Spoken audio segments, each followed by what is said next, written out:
상계제당 족기 청남나 장추빨두 당리 겹수치 탁기진소 기빼 종남기 돌라 펜치 상계 득발쇼.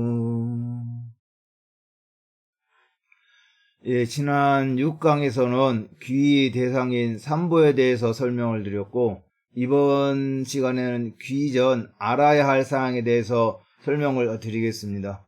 어떠한 고통에서 벗어나기 위해 무조건 삼보에 귀의하기보다는 귀의하기 전에 왜 삼보가 귀의 대상인지, 삼보에 어떠한 수승함이 있는지 알고 귀의를 해야 굳건한 믿음으로 삼보께 기투할 수 있을 것입니다. 이번 강의에 설명드릴 내용은 람님 깨달음에 이르는 길에서 나오는 내용들인데요. 책에 있는 긴 내용을 요점만 간략하게 설명드리려고 하다 보니까는 두 개의 제목을 하나로 합쳐서 설명을 드리게 되었고, 그러다 보니까는 많은 부분이 생략되었다는 것을 아시고 강의를 들어주시기 바라고요. 앞의 내용은 좀 지루할지 모르지만은 뒷부분에 가서 다른 산례에서 찍은 사진들도 이렇게 보여드리고 할 테니까는요, 끝까지 수강을 해주세요.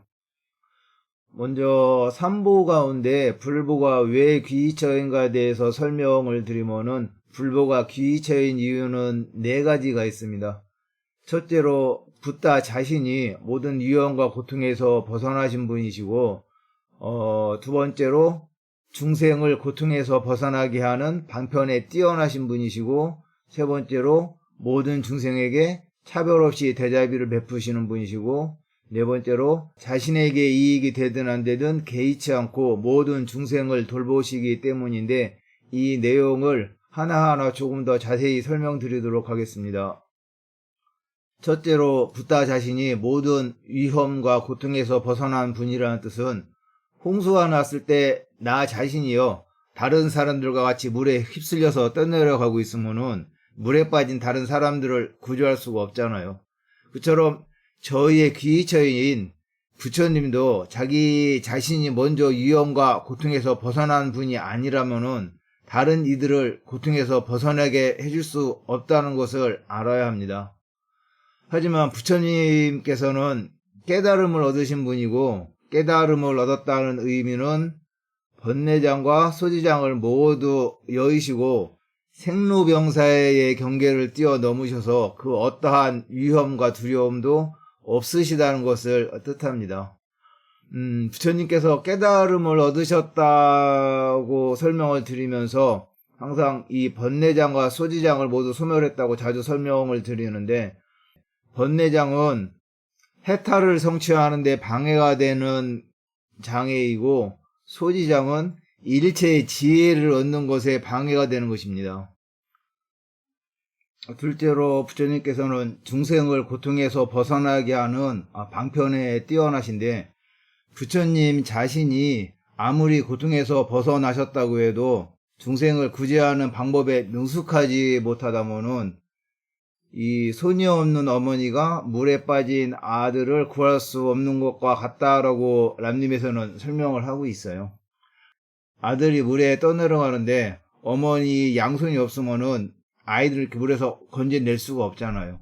하지만 이 부처님께서는 이 손에 해당하는 지혜와 방편을 두루 갖추고 계시기 때문에 살기하고 분노가 강했던 앙굴리라마, 우둔했던 주리반타카, 그리고 음욕심이 강했던 난다 등 많은 제자들을 교화하셨고, 또 이렇게 중생들을 구제하기 위한 방편인 6가지 신통력을 두루 갖추고 계셨기 때문에 일체의 정지로 다양한 근기의 중생들을 구제하실 수 있으셨어요. 저희들이 부처가 되고자 하는 것도 보리심에 의해서 다른 이들을 고통에서 구제하고자 하는 거니까는요, 다른 중생들을 효과적으로 구제하려면은 부처님과 같이 지혜의 방편을 모두 다 갖추고 또 6가지 신통력을 두루 갖추어야 하겠습니다. 그리고 불과를 이루었다고 했을 경우에는 부처님의 법신보신 화신과 더불어서 이러한 중생을 구제할 수 있는 방편인 6가지 신통력을 두루 갖추었을 때 불과를 이루었다고 합니다. 셋째로 모든 중생에게 차별 없이 대자비를 베푸신다는 것은 팔은 안으로 긋는다고 누군가에게 어려운 일이 생기면은 저희들은 가까운 사람부터 먼저 돕게 되잖아요. 하지만 부처님께서는 그러한 차별을 두지 않으시고 모든 중생을 다 구제하신다는 것을 의미해요. 부처님께서는 자신을 해치려 했던 데바다타와 자신의 아들인 라울라를 항상 똑같은 마음으로 대하셨다고 합니다. 이렇게 모든 중생에게 평등하게 자비를 베푸시는 분이기 때문에 그 누구든지 부처님께 귀하면은 고통에서 벗어날 수 있겠습니다. 넷째로 자신에게 이익이 되든 되지 않든 개의치 않고 모든 중생을 돌보심인데요. 중생들은 자신에게 권력과 부가 있어도 어려운 사람들을 돕는데 인색하고요. 돕는다고 해도 자신에게 도움이 되는 사람을 선택해서 돕는 경향이 있는 것 같아요. 하지만 부처님께서는 모든 중생들을 평등심과 대자비로 대하시기 때문에 자신에게 이익이 되든 되지 않든 개의치 않고 모든 중생을 똑같이 돌보십니다. 외도들의 경우 천신이나 용왕신, 산신 또는 조상신을 귀처로 삼기도 하는데요. 이러한 세속적인 신들은 인간들보다는 어떠한 뛰어난 능력이 있겠지만 아직 분별심, 질투심, 욕망 등이 남아 있어가지고 깨달음에 이르지 못한 상태이고 또 그렇기 때문에 중생들을 육도 윤회의 고통에서 구제하는 데는 한계가 있어요. 또 이러한 탐진치 삼독심이 남아 있어서 자신에게 이익이 될 때는 인간들의 바람을 들어주지만은 자신에게 이익이 없을 때는 들어주지 않습니다. 그렇지만 부처님께서는 모든 중생들을 차별 없이 대할 뿐 아니라 특히 힘들고 어려운 사람들에게는 더 큰 자비와 지혜를 베푸세요. 그래서 귀처에 이러한 가치가 있다는 것을 알고 귀의를 하는 것이 매우 중요하겠습니다. 다음은 불법성 3보 가운데 왜 법보가 귀처인가에 대한 설명인데요.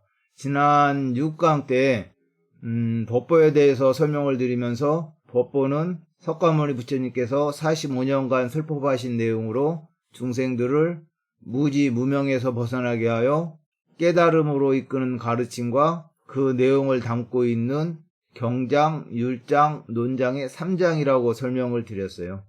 여기에 하나 더 덧붙여서 설명을 드리면은 저희들은 부처님의 84,000 법문 모든 가르침을 법보라고 여기고 있지만은 티베트 불교에서는 그러한 가르침 가운데 특히 사성제 고진멸도 가운데에서 이 멸성제하고 도성제를 법보라 여기고 있어요. 경장, 율장, 논장에 84,000 법문이 있겠지만은 결국은 그러한 모든 가르침이 고통과 고통의 원인을 멸하고 해탈에 이르는 길, 도를 설하신 것이기 때문에 티베트 불교에서는 이 멸성제와 도성제를 부처님 가르침 가운데에서도 특히 법보라 한다 생각합니다. 다음은 왜 승가가 귀처인가에 대해서 설명을 드리겠는데요. 불법성 3보 가운데 불보인 부처님은 의사, 법보인 부처님의 가르침은 약, 그리고 부처님의 가르침을 따르는 승보인 승가는 간호사의 비유가 되고 저희 중생들은 환자인데요.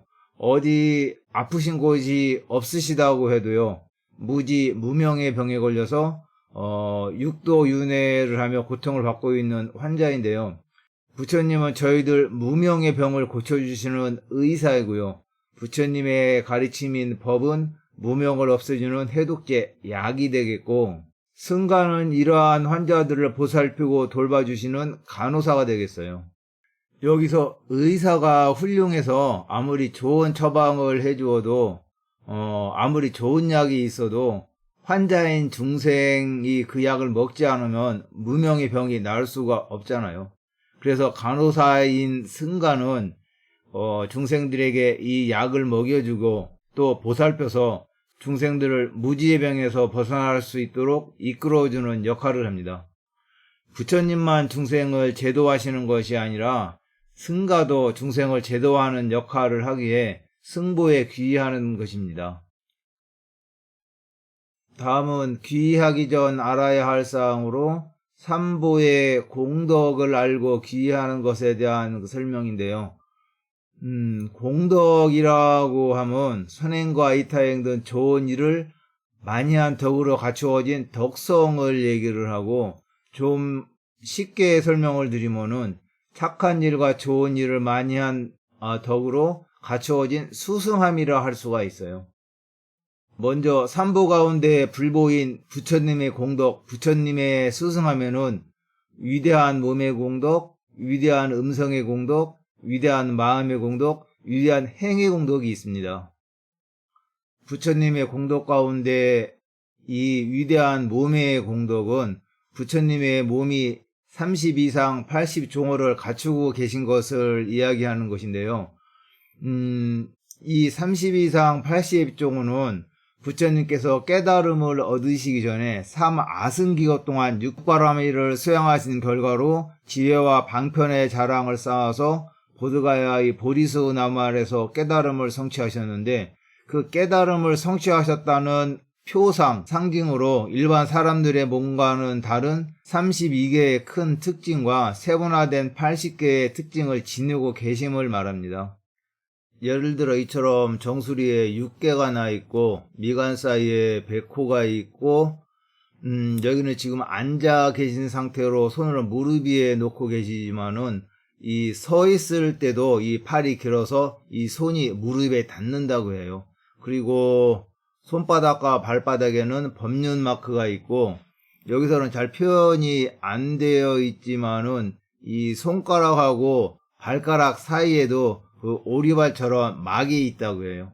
그리고 이처럼 몸이 금색으로 빛나는데, 이처럼 부처님은 깨달음을 얻은 특징으로 일반 사람들과는 다른 32가지의 특별한 모습을 하고 계십니다. 30 이상 가운데 손바닥과 발바닥에 법륜 모양이 생기게 된 것은 부처님께서 전생에 수행하실 때 스승님들이 오고 가실 때마다 마중을 나가고 배웅을 한 공덕으로 손바닥하고 발바닥에 법륜 모양이 생겼대요. 그래서 다름살라에서는요, 달라야라마 존자님이나 큰 림푸체 스님들이 오고 가실 때마다 그 스승님들을 맞이하고 배웅하려고요, 티베트 사람들이 손에 카닥이나 향, 꽃을 들고 길거리에 나와서 항상 기다려요.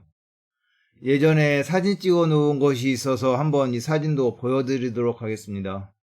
몇 년도 사진인가는 잘 기억이 안 나는데요. 아마 2010년도 사진일 거예요.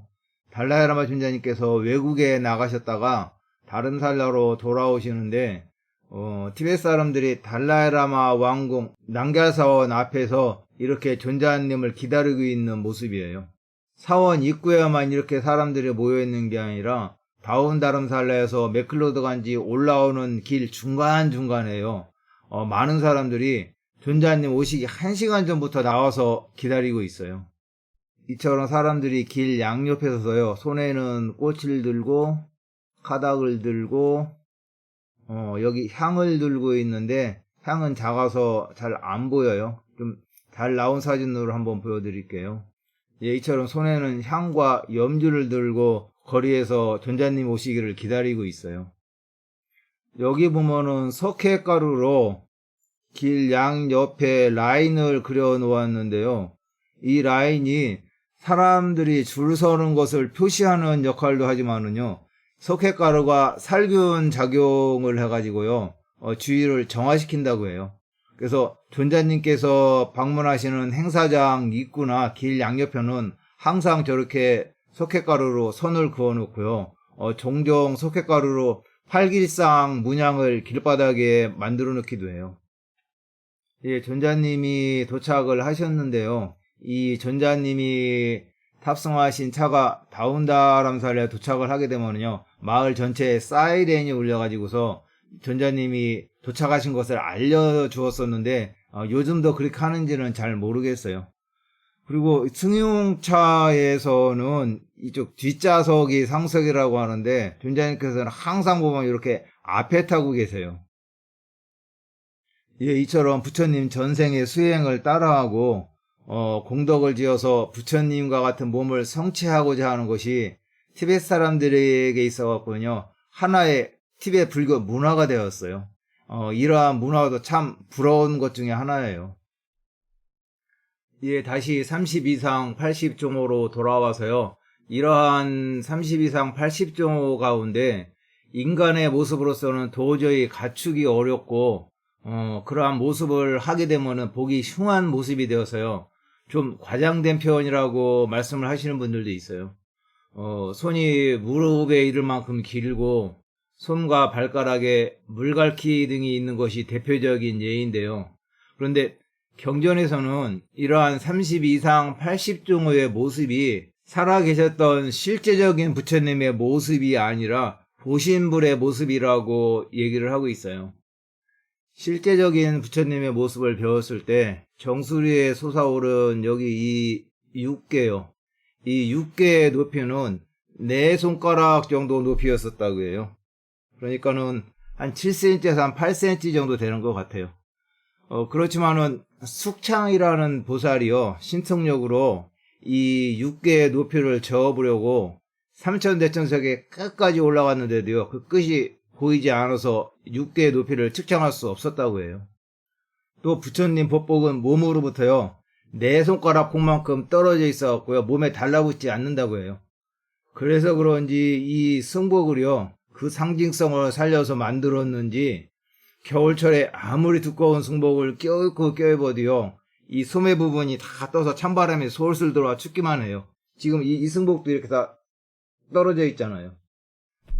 예, 여담이었고요. 부처님이 길을 걸 때에는 발이 땅바닥에 닿지 않아도 바닥에 법련 모양이 새겨지고요, 발자국이 찍히고 부처님 발 아래에 있던 벌레들이 7일 동안 큰 행복을 누리다가 축생의 몸을 벗고 천상계에 태어났다고 해요.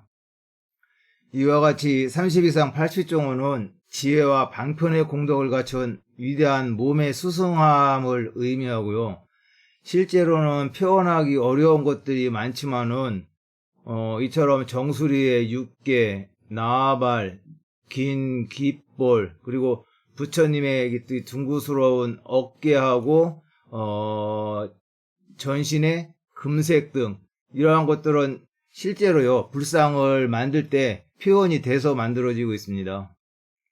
예, 오늘 강의는 여기서 마치고요, 다음 강의 때 나머지 2번째, 3번째, 4번째 항목, 위대한 음성의 공덕, 위대한 마음의 공덕, 위대한 행의 공덕을 설명드리도록 하겠습니다.